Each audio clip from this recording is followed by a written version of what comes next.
सिवान में 2 दिन के अंदर 3 ऐसे लोगों की मौत हो गई है और एक गंभीर रूप से व्यक्ति बीमार हो गया है, जिसके परिजन बोल रहे हैं कि इन्होंने शराब का सेवन किया था। लेकिन मुख्यमंत्री ने शराब की समीक्षा बैठक में कहा था कि अगर शराब पाई गई तो थानाध्यक्ष पर कार्रवाई होगी, और यहां शराब पीकर कोई मर जा रहा है और थानाध्यक्ष साहब को इसकी जानकारी तक नहीं रहती है। सिवान के बारे में हम इसलिए भी ज्यादा बात कर रहे हैं क्योंकि आज से कुछ दिन पहले ही वहां के गली में घूमकर शराब बेची जा रही थी और इसकी जानकारी भी पुलिस को पहले नहीं लगी। जब गली के ही कुछ युवकों ने उन तस्करों को पकड़कर पुलिस के हवाले किया, तब जाकर पुलिस को इसकी भनक लगी और फिर पुलिस ने उन्हें गिरफ्तार किया। एक बात ध्यान दीजिएगा कि जब पुलिस कहती है कि जहरीली शराब के कारण मौत नहीं हुई है, तब एक ही साथ एक ही जान पहचान के कई कई लोगों की मौत कैसे हो जाती है। और जब यह सब कुछ हो जाता है, तब क्या पुलिस या प्रशासन की जिम्मेदारी नहीं बनती है कि वहां शराब से मौत नहीं हुई है तो यह पता लगाया जाए कि आखिरकार लोग कैसे मर रहे हैं। आखिरकार लोगों के मरने का कोई कारण तो जरूर होगा, और कैसे एक ही समय पर एक दूसरे को जानने वाले लोग किसी सामान्य बीमारी से मर सकते हैं। परिजन खुद इस बात को मान रहे हैं कि वे लोग शराब पीने ही गए थे और शराब पीकर आने के बाद उनकी मौत हुई है, लेकिन स्थानीय पुलिस इस बात से मुकर जा रही है। अब नमस्कार, मेरा नाम है मोहित कुमार सिंह और आप देख रहे हैं हमारा विशेष कार्यक्रम एक्सप्लेनर।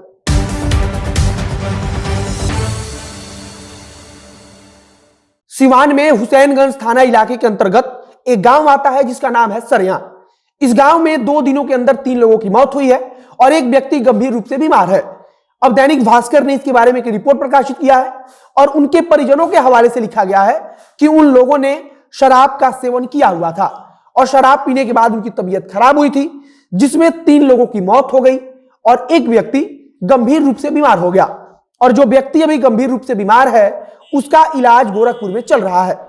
2 दिन के अंदर 3 लोगों की मौत हो जाती है और एक व्यक्ति गंभीर रूप से बीमार होकर अपना इलाज कराता है, लेकिन स्थानीय थाने को इस बारे में कोई जानकारी तक नहीं पहुंच पाती है। सरकार की तरफ से कहा गया है कि अगर किसी भी थाना क्षेत्र के अंदर शराब पाई जाएगी तो वहां के थानाध्यक्ष को सस्पेंड कर दिया जाएगा।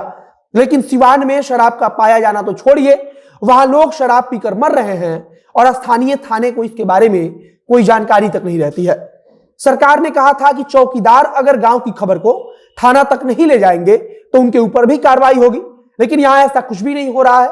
रिपोर्ट में बताया गया है कि थानाध्यक्ष के अनुसार इस प्रकार की कोई घटना हुई ही नहीं है, और अगर कुछ ऐसी घटना हुई है तो वह पुलिस के संज्ञान में नहीं है। जिन 3 व्यक्तियों की मौत हुई है वे सब एक दूसरे के पड़ोसी की तरह है, जिससे इस बात को बल मिलता है कि उन्होंने एक साथ ही शराब का सेवन किया था। और परिजन भी यही बता रहे हैं। परिजनों के अनुसार वे सब दाहा नदी के किनारे शराब पीने के लिए जाते थे और उस दिन भी वहीं गए थे। जब तबीयत बिगड़ी तो सबको गोरखपुर ले जाया गया और वहां एक अस्पताल में भर्ती कराया गया, लेकिन 3 लोगों की अब तक मौत हो चुकी है और एक व्यक्ति का इलाज चल रहा है।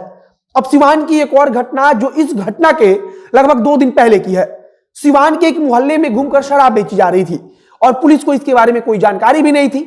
अगर सिवान के किसी मोहल्ले में घुमाकर शराब बेची जा सकती है तो फिर पुलिस शराब का कोई मामला आता है तो उससे इनकार कैसे कर सकती है। इस मामले में अभी तक पुलिस अनजान बनी हुई है। सबसे हैरानी तब होती है जब मुख्यमंत्री समीक्षा बैठक में कहते हैं कि थानाध्यक्ष और चौकीदार के ऊपर कार्रवाई होगी, लेकिन इतना सब कुछ होने के बावजूद किसी प्रकार की कोई कार्रवाई किसी के ऊपर नहीं होती है।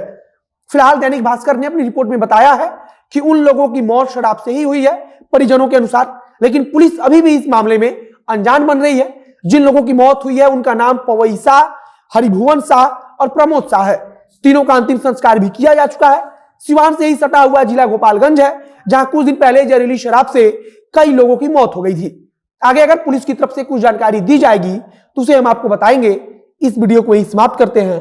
वीडियो को शेयर कीजिएगा और अगर फेसबुक पर देख रहे हैं तो पेज को लाइक कीजिए तथा यूट्यूब चैनल को सब्सक्राइब कीजिए। मिलते हैं फिर बहुत जल्द अगले वीडियो में।